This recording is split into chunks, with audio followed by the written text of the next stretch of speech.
Nah, konsep Negara Kesatuan Republik Indonesia menurut Undang-Undang Dasar Negara Republik Indonesia tahun 1945 sebagai warga negara yang baik, tentunya kita harus memahami pengertian atau makna tentang negara Indonesia, ya.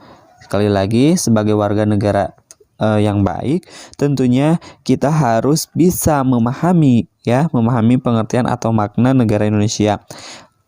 Makna tersebut penting diketahui untuk semakin yaitu semakin mempertegas identitas negara Indonesia.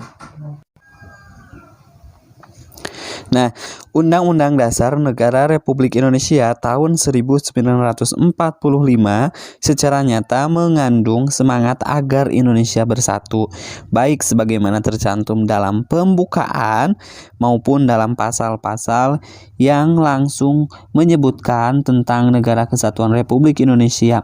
Hal ini dituangkan dalam 5 pasal, diantaranya adalah pasal 1 ayat 1, terus juga pasal 18 ayat 1, terus juga pasal 18B ayat 2, lalu pasal 25A dan pasal 37 ayat 5. Sedangkan dalam pembukaan itu ada di alinea keempat.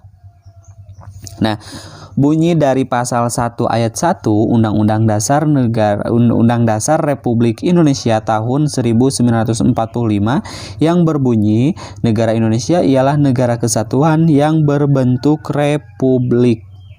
Pasal yang dirumuskan oleh Panitia Persiapan Kemerdekaan Indonesia tersebut merupakan tekad bangsa Indonesia yang menjadi Sumpah Anak Bangsa pada tahun 1928 yang dikenal dengan Sumpah Pemuda, yaitu satu tanah air, satu bangsa, satu bahasa, yaitu Indonesia. Nah, wujud Negara Kesatuan Republik Indonesia semakin kukuh setelah dilakukan perubahan Undang-Undang Dasar Negara Republik Indonesia tahun 1945. Perubahan tersebut mulai dari adanya ketetapan Majelis Permusyawaratan Rakyat yang salah satunya adalah tidak mengubah pembukaan Undang-Undang Dasar Negara Republik Indonesia tahun 1945 dan tetap mempertahankan Negara Kesatuan Republik Indonesia sebagai bentuk final negara bagi bangsa Indonesia. Nah, kesepakatan tersebut yaitu untuk tetap mempertahankan bentuk negara kesatuan didasari pertimbangan bahwa negara kesatuan adalah bentuk yang ditetapkan sejak awal berdirinya negara Indonesia. Nah, bentuk negara kesatuan dipandang paling tepat untuk mewadahi ide persatuan sebuah bangsa yang majemuk ditinjau dari berbagai latar belakang, ya, atau dasar pemikiran. Nah, yang selanjutnya adalah pasal 18 ayat 1 berbunyi, Negara Kesatuan Republik Indonesia dibagi atas daerah-daerah provinsi dan daerah provinsi itu dibagi atas kabupaten dan kota.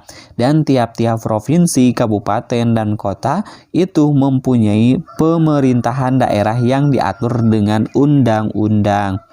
Sedangkan pasal 18B ayat 2 berbunyi, negara mengakui dan menghormati kesatuan-kesatuan masyarakat hukum, adat beserta hak-hak tradisionalnya sepanjang masih hidup dan sesuai dengan perkembangan masyarakat dan prinsip Negara Kesatuan Republik Indonesia yang diatur dalam undang-undang.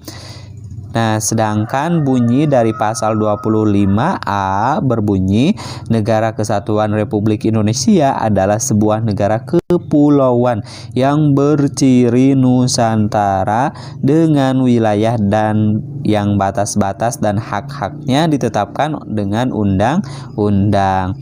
Nah, sedangkan pasal 37 ayat 5 berbunyi, khusus mengenai bentuk Negara Kesatuan Republik Indonesia tidak dapat dilakukan perubahan. Sekali lagi, khusus mengenai bentuk Negara Kesatuan Republik Indonesia tidak dapat dilakukan perubahan. Nah, negara Republik Indonesia memang pernah mengalami pergantian bentuk negara, yaitu dari kesatuan menjadi federal atau serikat, yaitu pada masa berlakunya konstitusi RIS ya, pada masa konstitusi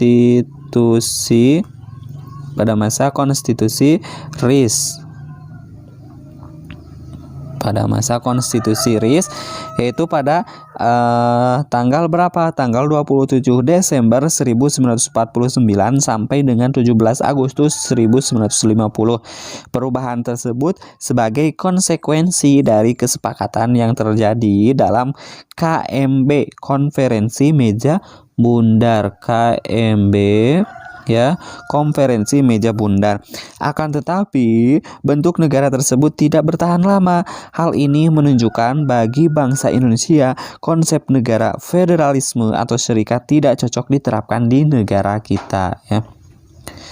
Nah, kesimpulannya bahwa negara Indonesia adalah negara kesatuan berbentuk republik ya, yang wilayahnya merupakan kesatuan dari ribuan pulau yang terletak di antara Samudra Pasifik dan Samudra Hindia serta di benua Asia dan benua Australia.